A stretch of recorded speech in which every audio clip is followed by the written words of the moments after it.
Good morning everyone and good morning sir. And we are Team 7 and we are here to discuss the Module 8. The Module 8 is all about the strategic quality management. And this is the overview of our reporting.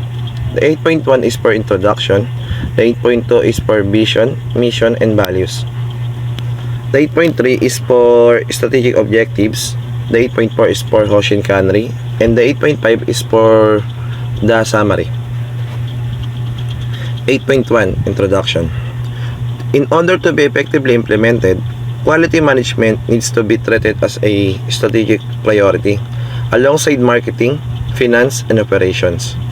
This implies an effort to manage a quality at a strategic level. To understand what this means, we need to define some terms. First, strategy. It is a plan of action to achieve organizational goals usually related to performance in marketplace. Ano ba yung pumapasok sa isip natin pag narinig natin yung word na strategy? For me kasi, yung strategy kasi is a set of plans to achieve goals. Kumbaga umisip tayo ng mga paraan or mga ideas para mas paganda pa yung mga bagay na na ginagawa natin. For example, di ba may negosyo ka. Mag-iisip ka ng mga idea o mga gimmick or techniques para mas maganda pa yung negosyo mo. For example, di ba, magkakaroon ka ng discount or mga promo para mas umita pa or bumenta pa yung negosyo na tinatayo mo. Second, strategic management.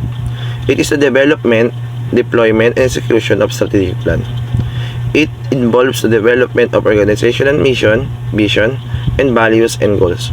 The development of policies and plans, their execution and evaluation. Kumbaga, sa strategic management naman, dito na papasok kung paano mo aayusin yung mga naisip mong idea or mga naisip mong technique. For example, paano mo ito sisimulan, tama na ba yung makakabuti ba sa lahat yun, or paano mo i-execute yung bagay na naisip mo. And for the next reporter, I like to call Miss Geron to talk about 8.2 and 8.3. Miss Geron. Vision. Corporate vision is essentially a tone-setting idea, which is designed to align and inspire the stakeholders in an organization. Principally and crucially, those who create it should be concise, easily understood, and stirring. Vision statement for inland and content. One of the best known was the vision statement for Fujifilm Kill Kodak. It can be seen to fulfill all the requirements above in 2 words. Vision statement, which are these succinct, are rare, but this should be the inspiration. Below are further interesting examples. Democritus, the automobile Ford Motor Company. 90s, to be the number 1 athletic company in the world. Nike, to make people happy. Walt Disney Corporation, become the company most known for changing the worldwide for quality image of Japanese products. Sony, 1950s. Again, they capture an inspiring vision for the organization at the time. Of course, vision can change over time. Sa konseptong ito ay isang pamamahala na ang pananaw ay isang pagpapahayag ng kung anong gustong marating at makilala ang organisasyon. At ito rin ay isang pangmatagalang layunin ng organisasyon na ang mga pahayag ng pananaw at misyon ay nagbibigay ng isang focal point na tumutulong upang ihanay ang lahat sa organisasyon at gayon din ay matiyak na ang bawat isa ay nagtatrabaho para sa isang layunin. Nakakatulong ito upang mapataas ang kahusayan at pagiging produktibo sa organisasyon. A mission statement is defined as the purpose or rationale for an organization existence. Strategy is defined as how an organization expects to achieve its missions and goals, because it is the mission, established strategy, and its implementation can begin. values are guidelines or principles that leaders use to make decisions and determine courses of action and identifying methods and techniques to improve the efficiency and productivity of your business and employees. Now, we will talk about a kind of planning system that is called Hoshinkarin, which derived from the word Ho that means method, Shin meaning a shiny metal showing direction, and Kanri that means planning.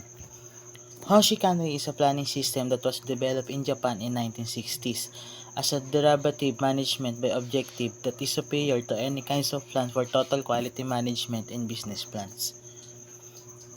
There are 6 major elements within the Hoshikaren, and those are: first, 5-year vision, where the president and the executive of the company make up improvement plan based on the external and internal obstacles along with the observation of the managers on what is need to improve, which will help them to produce their desired outcome.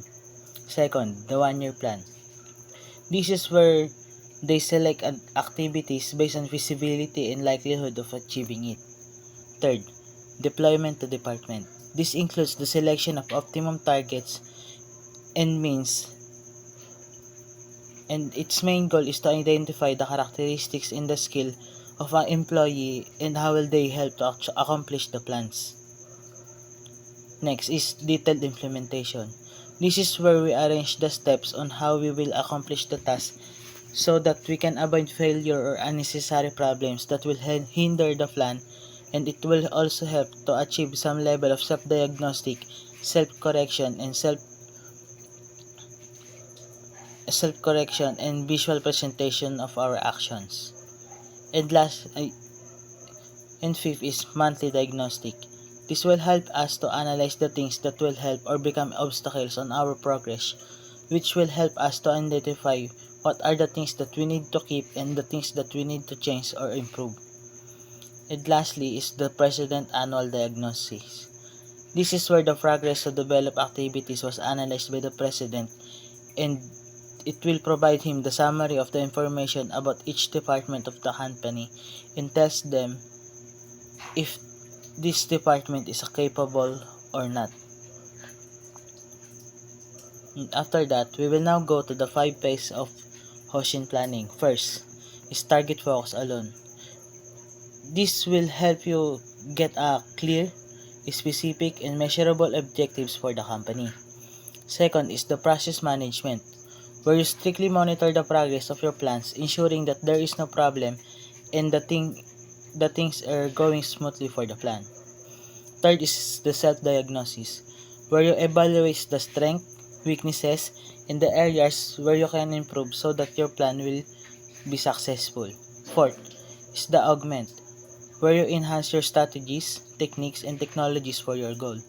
And lastly is the One Vision organization, where the whole company was unified around a single vision where it drives the whole organization to do its best to achieve its goals.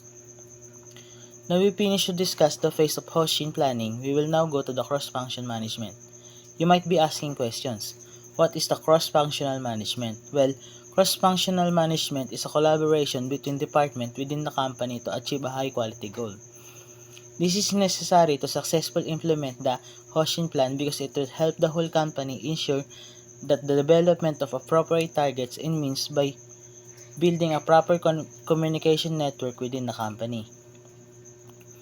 Now, we will discuss the benefits of Hoshinkarin to the company, and these are the following. First, it will help the company to focus on specific objectives rather than trying to do a multiple objective at once, because it will help them to dedicate the resources and energy to what matters most for the quality improvement of and overall success of the company.